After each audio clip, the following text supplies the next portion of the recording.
The morning mist clung to the cobblestone streets of London as 8-year-old Emma clutched her grandmother's weathered hand. They walked slowly toward Buckingham Palace, Emma's excitement barely contained as she skipped every few steps. Her grandmother, Margaret, smiled despite the pain in her arthritic joints. This trip to see the changing of the guard had been Emma's birthday wish for months. "Grandma, will they really not move at all?" Emma asked for the 10th time that morning, her bright blue eyes sparkling with curiosity. Margaret chuckled softly. "Not a muscle, dear. They're trained to stand perfectly still, no matter what happens around them." As they approached the palace gates, crowds of tourists were already gathering. Margaret's breathing became labored, and she leaned heavily on her walking stick. The chemotherapy had taken so much from her, but she wouldn't miss this moment with her granddaughter for anything in the world. The red-coated guards stood at attention, their tall bearskin hats casting shadows over their faces. Their rifles gleamed in the morning sun, and their polished boots reflected the gathering crowd. To Emma, they looked like toy soldiers that had come to life. "Look how straight they stand, Grandma," Emma whispered in awe.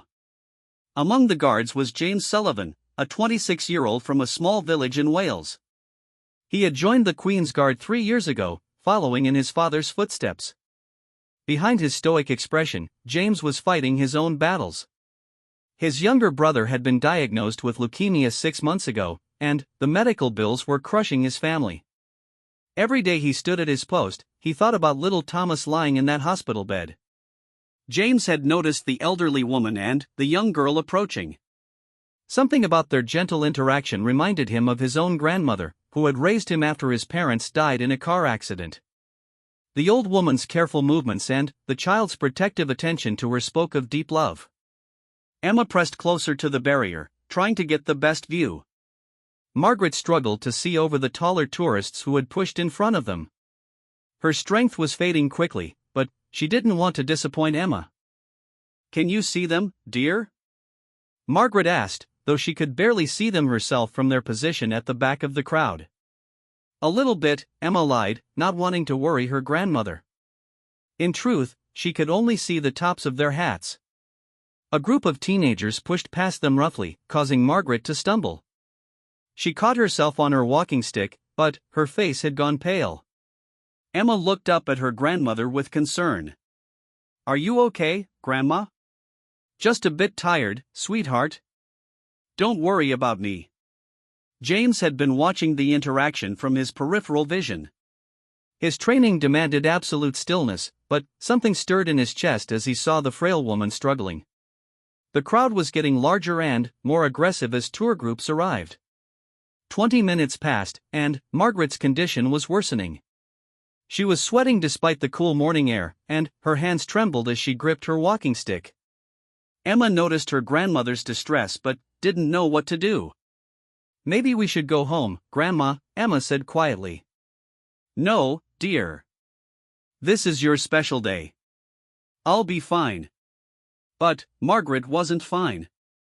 The combination of her illness, the medication, and the long walk was taking its toll. She needed to sit down, but there was nowhere to rest. The palace grounds offered no seating for the public, and leaving would mean losing their spot. James watched as the elderly woman swayed slightly.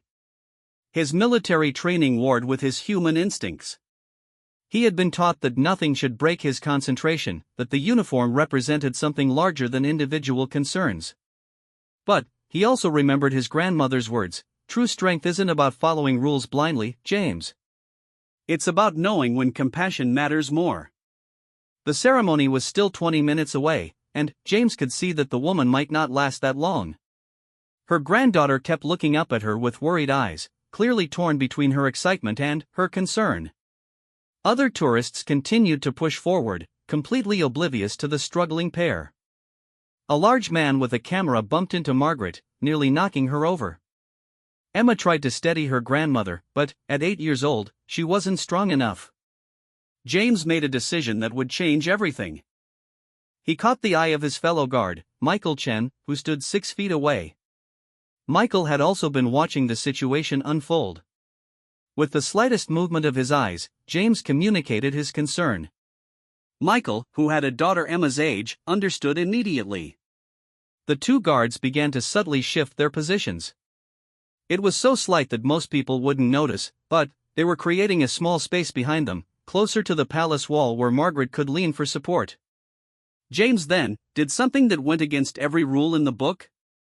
He moved his rifle slightly, just enough to catch the light and direct it toward Emma. When she looked up, he gave her the smallest nod toward the space they had created. Emma was confused at first. Were the guards really trying to help them? She had been told they never moved, never acknowledged anyone. But there was something in the guard's eyes, visible beneath the shadow of his bearskin hat, that seemed kind. Carefully, Emma guided her grandmother toward the spot the guards had indicated. Margaret was too tired to question the movement, grateful just to have something solid to lean against. As they moved into position, James and Michael adjusted their stance again, creating a protective barrier around the pair. They couldn't provide chairs or medical attention, but they could use their presence to shield Margaret and Emma from the pressing crowd. "Thank you," Emma whispered to the guard closest to her, though she wasn't sure if she was allowed to speak to them. James couldn't respond verbally, but he blinked slowly in acknowledgement. It was a tiny gesture, but it meant everything to the little girl. Margaret felt the cool stone of the palace wall against her back and sighed in relief. The pressure from the crowd had eased, and she could finally catch her breath. She noticed how the guards seemed to be positioned protectively around them, though she couldn't quite understand why. "Emma, dear, I think we found the perfect spot," she said, managing a smile. Emma beamed up at her grandmother, then glanced gratefully at the guards. She didn't fully understand what was happening, but she knew they were being helped by these supposed statues. The crowd continued to grow, but James and Michael maintained their protective formation. Other guards began to notice the subtle shift in their colleagues' positions. Sergeant Williams, who was supervising the formation, frowned slightly. He had 25 years of experience and could spot irregularities immediately. But, as Sergeant Williams observed the situation more closely, he saw what his men had seen. The elderly woman was clearly unwell, and the child was trying so hard to take care of her. His own mother had passed away from cancer 2 years ago, and he remembered the struggle, the dignity in suffering, the love between generations. Instead of correcting his guards, Sergeant Williams made his own subtle adjustment. He positioned himself where he could monitor the situation while maintaining the integrity of the ceremony. The morning sun climbed higher, and Margaret's color began to return slightly. The rest and the protection from the jostling crowd were helping. Emma relaxed for the first time since they had arrived, finally, able to enjoy the spectacle she had been so excited about. "They're so tall, Grandma," she whispered. "Yes, and very brave," Margaret replied, though she was beginning to suspect that their bravery extended beyond just military duties. James felt a warmth in his chest that had nothing to do with his heavy wool uniform. The small act of kindness reminded him why he had joined the guard in the first place. It wasn't just about ceremony and tradition, it was about service, about protecting people who needed protection. As the ceremony time approached, more guards took their positions. Each one who joined the formation noticed the protective circle around the elderly woman and child. Without a single word being spoken, they all understood. This was what their service really meant. Emma looked around at the red-coated figures surrounding them and felt something she had never experienced before. These weren't just ceremonial soldiers, they were real people who cared about others, even when they weren't supposed to show it. The anticipation in the crowd grew as the ceremony drew near. Emma squeezed her grandmother's hand, grateful that they had made it this far. Margaret squeezed back, marveling at how this day had already become more magical than she had imagined. James stood straighter, his resolve strengthened by the simple act of compassion he had shown. Behind his stoic mask, he was already planning how he could extend this kindness further. This was just the beginning of something that would touch many lives in ways no one could have predicted. The drums began to sound in the distance, signaling the start of the ceremony, but, for Emma, Margaret, and the guards around them, something much more important had already begun. The ceremonial drums grew louder as the old guard began their march toward the palace gates. Emma's eyes widened with wonder as she watched the precisely choreographed movements of dozens of guards in their scarlet tunics. Margaret felt stronger now, able to enjoy her granddaughter's excitement thanks to the unexpected shelter provided by the protective circle of guards. James maintained his position while keeping a careful watch on Margaret. Her color had improved, but he could see she was still fragile. The ceremony would last 45 minutes, and he wondered if she would make it through the entire display. As the music filled the air, something extraordinary began to happen. Word of the guard's quiet act of kindness started to spread among the other members of the Queen's Guard.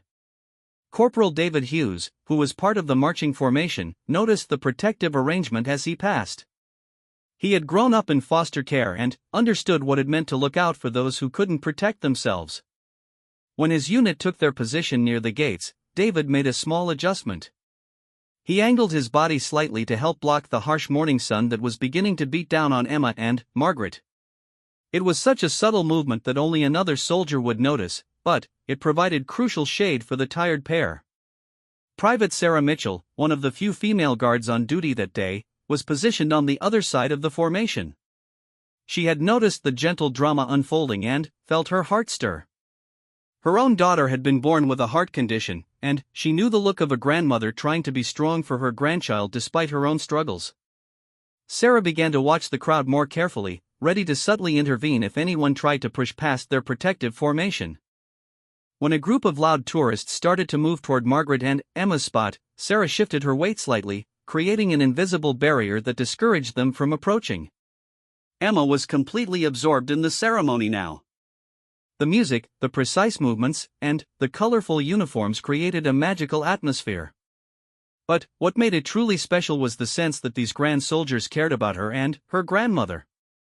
She had never felt so protected by strangers. "Grandma, look how they march together," she whispered excitedly.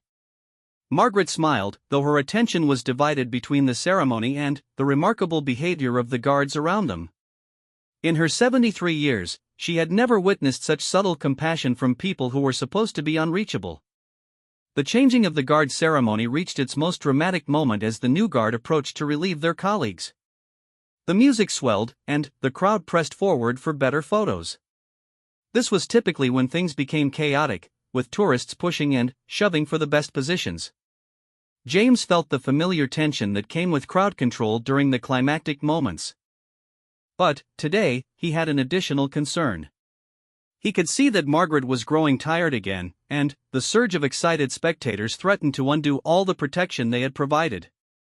Sergeant Williams had been monitoring the situation throughout the ceremony. As a seasoned officer, he knew when rules needed to be bent for a greater good. He quietly signaled to his men, authorizing them to maintain their protective formation even as the official ceremony continued. The signal was subtle but clear to every guard in the vicinity. They were being given permission to continue their act of compassion without fear of disciplinary action. This was unprecedented in Sergeant Williams's experience, but some moments demanded unprecedented responses. As the crowd surged, the guards closed ranks around Emma and Margaret even more protectively. Michael Chen, who had been James's first ally in this quiet mission, moved closer to help create an even stronger barrier. His own memories of his grandmother, who had fled to Britain as a refugee during World War II, motivated his actions. Emma noticed the guards moving closer and felt a thrill of gratitude. She tugged on her grandmother's sleeve. "They're taking care of us, aren't they, Grandma?" Margaret nodded, tears forming in her eyes. She had been prepared for this to be their last special outing together. The doctors had not been encouraging about her prognosis, and she had worried that Emma would remember this day as the one when Grandma got too sick to continue. Instead, it was becoming a lesson in human kindness that would last a lifetime. The ceremonial inspection began, with officers examining the guards' uniforms and equipment with exacting precision. This was always a tense moment for the soldiers, as any imperfection could result in consequences. But, even during this critical phase, the guards maintained their protective positions around Margaret and Emma. Officer Captain Reynolds, who was conducting the inspection, paused when he reached James's section. He had noticed the irregular formation but had also observed the elderly woman and child at the center of it. Reynolds had served in Afghanistan and had seen what real courage looked like. sometimes it wasn't about following orders perfectly, it was about doing what was right. Instead of correcting the formation, Captain Reynolds gave James the slightest nod of approval. It was a moment that would be remembered by every guard who witnessed it, a confirmation that compassion was not weakness but strength. As the inspection continued, Emma became fascinated by the details she could now see clearly from her protected position. She watched the way the guards' brass buttons gleamed, how their white gloves were perfectly clean, and how their rifles were positioned with mathematical precision. "They must practice this every day," she said to her grandmother. "Years and years of practice," Margaret agreed. "But what they're doing for us right now, I don't think that can be taught. That comes from the heart." Behind his ceremonial mask, James felt a profound sense of purpose. His training had prepared him to guard the royal family and represent British tradition, but this moment was teaching him about a different kind of duty. The duty to care for the vulnerable, to use his position not just for ceremony but for genuine service. The crowd began to thin slightly as the ceremony moved toward its conclusion. Some tourists started to leave, satisfied with their photos and videos. But Margaret and Emma remained, not just because they wanted to see the end of the display, but because they felt safe in their protective circle. A young mother with a crying baby had been struggling near the edge of the crowd. Private Jennifer Walsh, who was part of the formation, noticed the woman's distress. Without breaking protocol, she made eye contact with James and indicated the struggling mother with the slightest glance. James understood immediately. The circle of protection wasn't just for Margaret and Emma anymore. It was becoming something larger, a commitment to watching over anyone who needed help. As the mother approached with her fussy infant, the guards subtly expanded their protective formation. The crying baby quieted almost immediately, perhaps soothed by the calm presence of the soldiers or simply grateful for the reduced chaos around them. "Thank you," the young mother mouthed to the nearest guard, her eyes filling with grateful tears. Emma watched this new development with growing amazement. The guards were helping not just them but anyone who seemed to need it. This wasn't just kindness, it was a mission of care that was spreading through the entire formation. Margaret felt a warmth spreading through her chest that had nothing to do with the medication she took. She was witnessing something extraordinary, something that would give her story to share with Emma for years to come. If the doctors were right about her time being limited, this would be one of the most beautiful memories she could leave her granddaughter. The ceremony was nearing its end, but, for the guards and the people they were protecting, something new was just beginning. Word of their actions was starting to spread beyond the formation. Other tourists began to notice the unusual gentleness in the guards' behavior, the way they seemed to be actively caring for certain members of the crowd. A news reporter who had been covering the ceremony noticed the irregular formation and started paying closer attention. She had covered dozens of these ceremonies, and this one was different. There was something in the guards' bearing that suggested they were doing more than just their prescribed duties. As the final drumbeats echoed across the palace grounds, Emma looked up at the guards around them with pure admiration. These weren't just ceremonial figures anymore, they were heroes who had shown her that strength could be gentle and that following rules didn't mean abandoning compassion. The ceremony concluded with the traditional commands and the precise marching of the relieved guards. But, for James, Michael, David, Sarah, and the others who had participated in this quiet act of rebellion, the real duty was just beginning. They had discovered something that would change not just this day, but their entire understanding of what it meant to serve. As the formal ceremony concluded and the crowds began to disperse, the guards maintained their positions around Margaret and Emma. The official duties were complete, but their personal mission was far from over. Margaret was clearly exhausted, though she tried to hide it behind a brave smile. Emma looked around at the guards who had protected them, wanting to thank them properly but unsure of the protocol. She had been taught to be polite and respectful, especially to important people, but these soldiers seemed different from the distant figures she had imagined. James faced a dilemma he had never encountered in his 3 years of service. The ceremony was over, which meant he should return to his duties without acknowledging the civilians. But walking away from Margaret and Emma now felt like abandoning them when they still needed help. Sergeant Williams approached the group, his expression unreadable beneath his bearskin hat. The guards tensed slightly, unsure whether they were about to be commended or disciplined. Williams had been watching the entire situation unfold, and, as a career military man, he understood both the letter and the spirit of duty. "Guards," he said quietly, his voice carrying the authority of decades of service, "exceptional circumstances require exceptional responses." It was the closest thing to official approval they were going to get, and everyone understood. The sergeant was giving them permission to continue helping Margaret and Emma beyond the formal ceremony. Emma stepped forward bravely, looking up at James with her bright blue eyes. "Excuse me, sir," she said in her most polite voice, "thank you for taking care of my grandma and me." James felt his throat tighten with emotion. In all his training, no one had prepared him for the simple gratitude of a child. He wanted to respond, to tell her that it had been his honor, but the rules of silence were still in effect. Instead, he did something that would become legendary among the Queen's Guard. He slowly removed his right glove and extended his hand to Emma for a handshake. It was a small gesture, but it broke every protocol about maintaining the barrier between the guards and the public. Emma's face lit up with joy as she shook the guard's hand. His grip was gentle but strong, and she felt the calluses that came from years of military training. This wasn't just a ceremonial soldier, this was a real person who had chosen to help her family. Margaret watched this exchange with tears in her eyes. Her granddaughter was experiencing something profound about human kindness, something that would shape her understanding of the world for the rest of her life. Michael Chen, inspired by James's courage, removed his own glove and knelt down to Emma's level. "Are you and your grandmother going to be all right getting home?" he asked quietly.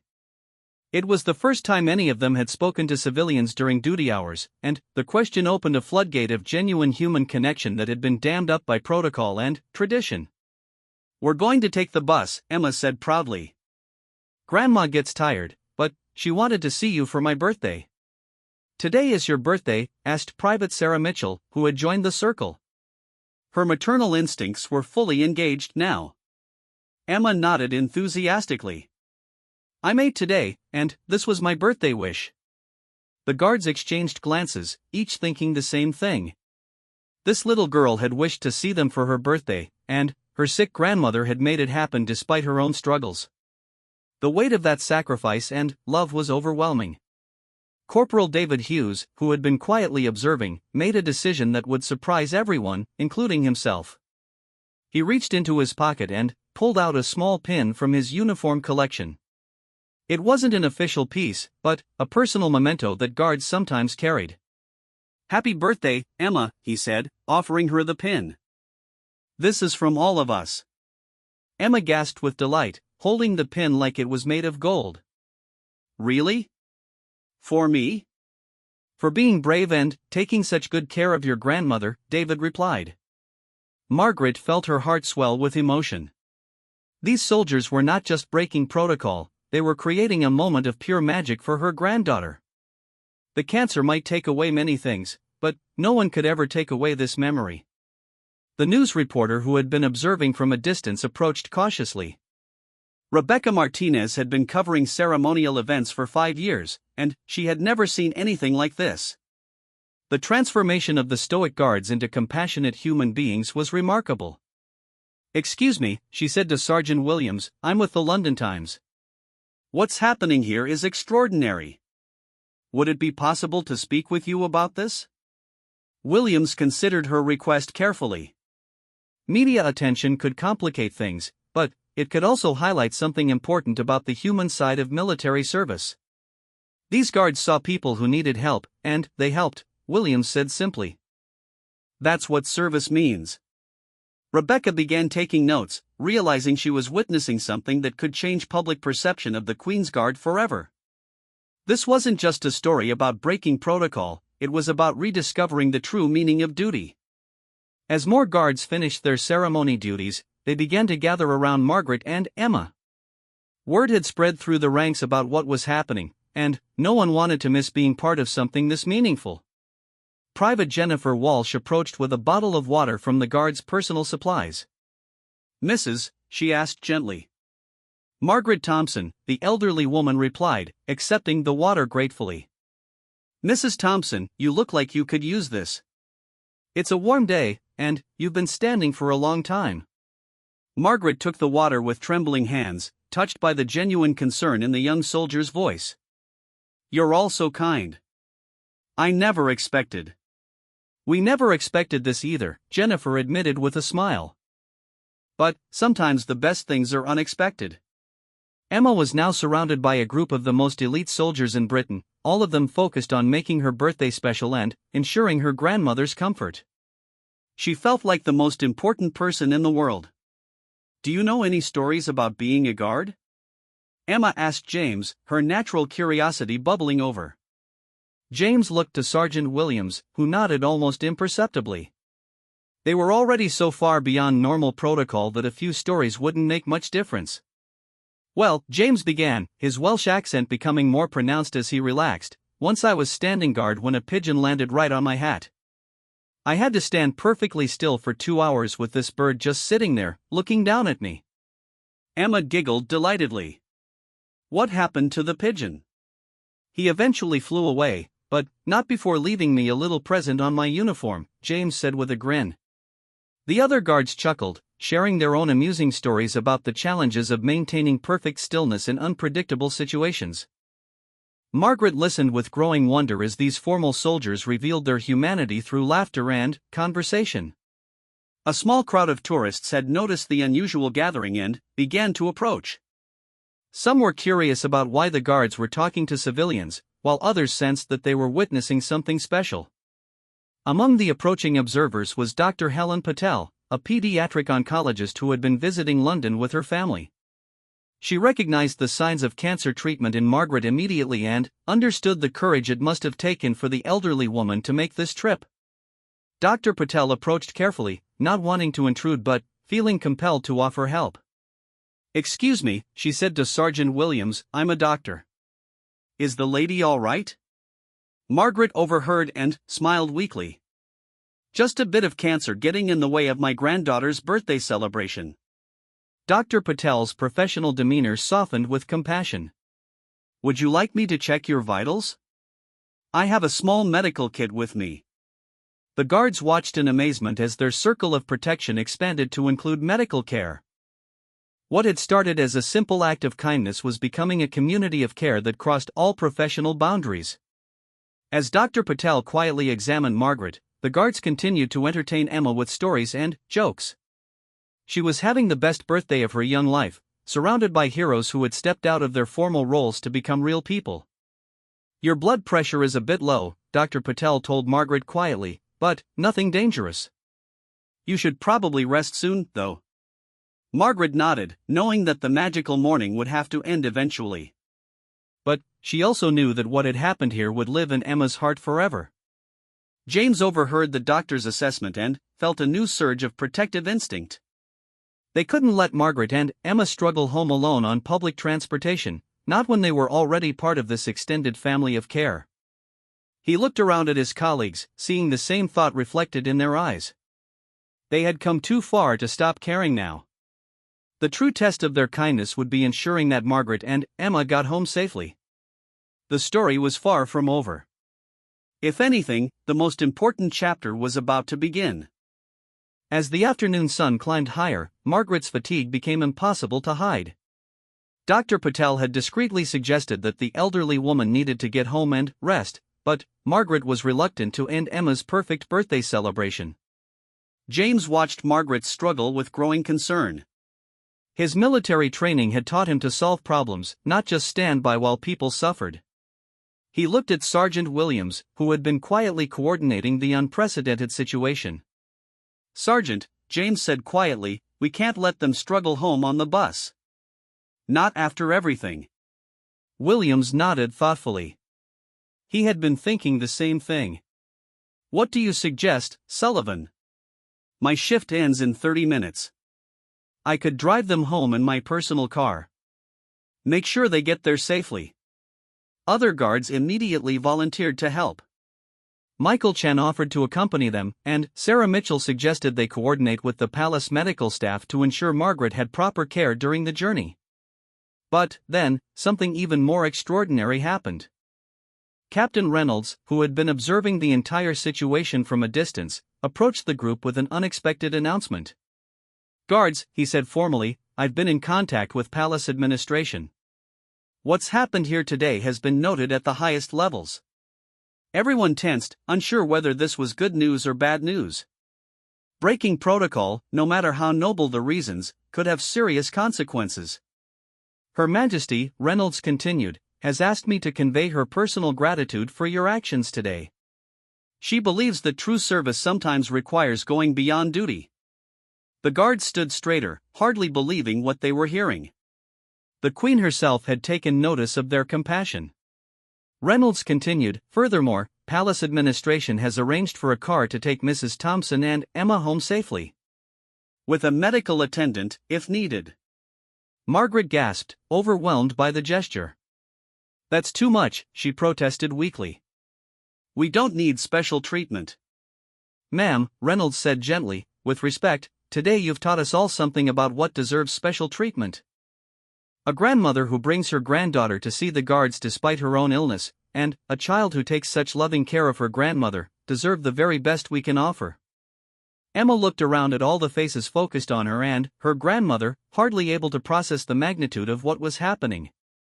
"Are we really going to ride in a palace car?" she asked in wonder. "You are indeed," Reynolds confirmed with a smile.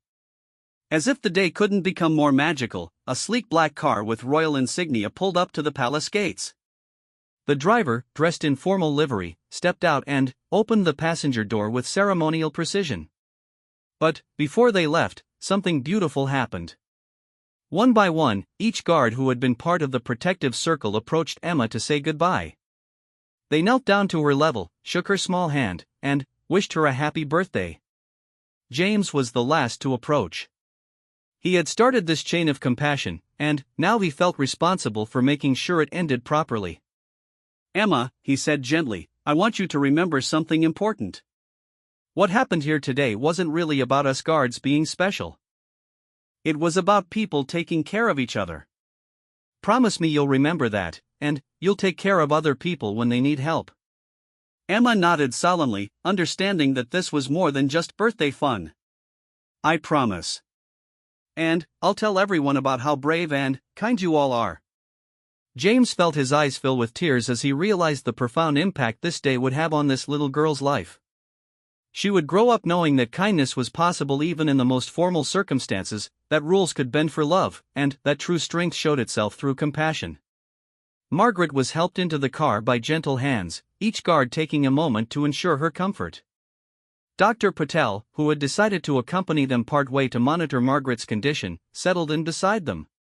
As the car prepared to leave, something unprecedented happened.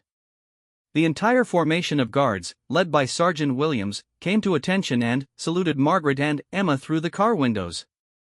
It was a formal military honor typically reserved for dignitaries and royalty, but, on this day, it belonged to a sick grandmother and her 8-year-old granddaughter. Emma pressed her face to the window, waving enthusiastically as the car pulled away. Margaret watched the guards maintain their salute until the vehicle disappeared from view, tears streaming down her cheeks. The story of what happened that day spread quickly through the palace staff, the military, and, eventually, the media. Rebecca Martinez's article in the London Times captured the public imagination, and soon people from around the world were writing letters to the Queen's Guard, sharing their own stories of unexpected kindness. James received over 100 letters in the weeks that followed. Some came from children inspired by Emma's story, others from elderly people who had been touched by Margaret's courage. Many came from fellow military personnel who had been moved to examine their own understanding of duty and service.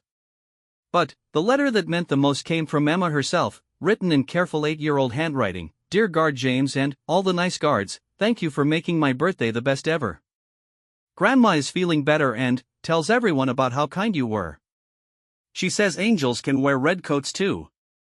I want to be a guard when I grow up so I can help people like you helped us. Love, Emma. P.S. Grandma says to tell you that what you did gave her strength to keep fighting her sickness." That postscript hit James harder than any training exercise ever had. Their small act of compassion had given Margaret hope, had inspired her to continue her difficult battle against cancer. 6 months later, James received an invitation that would change his life forever. Margaret had organized a small tea party at her home, and she wanted all the guards who had helped them that day to attend. It would be their first meeting out of uniform, their first chance to interact as regular people rather than soldiers and civilians. When James arrived at Margaret's modest flat, he was amazed by what he found. The walls were covered with newspaper clippings about their story, photos from that day, and letters from people around the world who had been inspired by their actions. Emma, now 9 and even more energetic, greeted him at the door.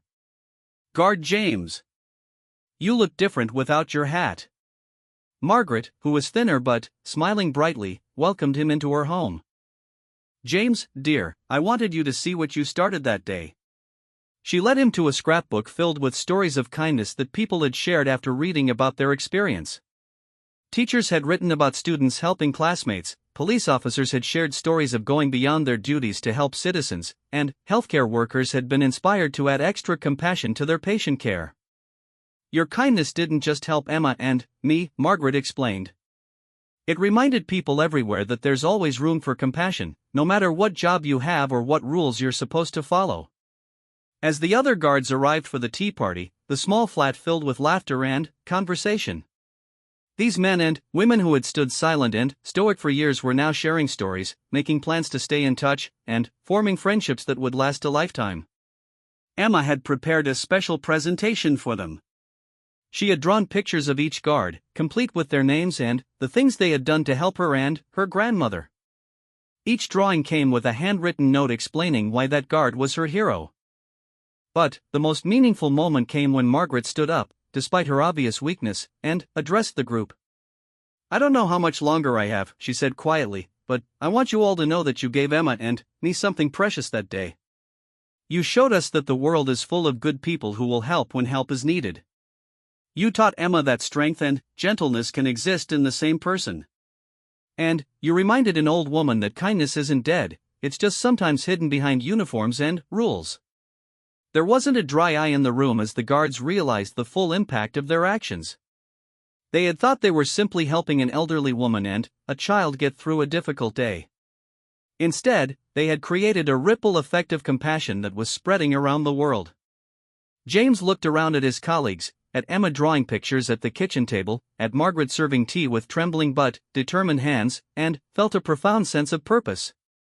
This was what service really meant. Not just standing at attention and following orders, but recognizing when human beings needed help and having the courage to provide it. The Queen's Guard had always been known for their discipline, their precision, and their unwavering dedication to duty. But now they were becoming known for something else, their humanity. And it had all started with one guard's decision to help a sick grandmother and her excited granddaughter on a special birthday morning. As the tea party continued into the evening, plans were made for future gatherings, for staying in touch, for continuing to look out for each other. The formal ceremony at Buckingham Palace had lasted 45 minutes, but the relationships formed that day would last a lifetime. Emma fell asleep in her grandmother's lap as the guards prepared to leave. Margaret looked down at her granddaughter's peaceful face and whispered to James, "She's going to grow up to be someone who helps people. You all taught her that helping others is what heroes do." James smiled, understanding that Emma would indeed grow up to be a force for good in the world. And years later, when she did become a police officer dedicated to community service, she would tell people that her inspiration came from a group of royal guards who proved that true strength lies in kindness, and that the best rules are the ones that know when to bend for love.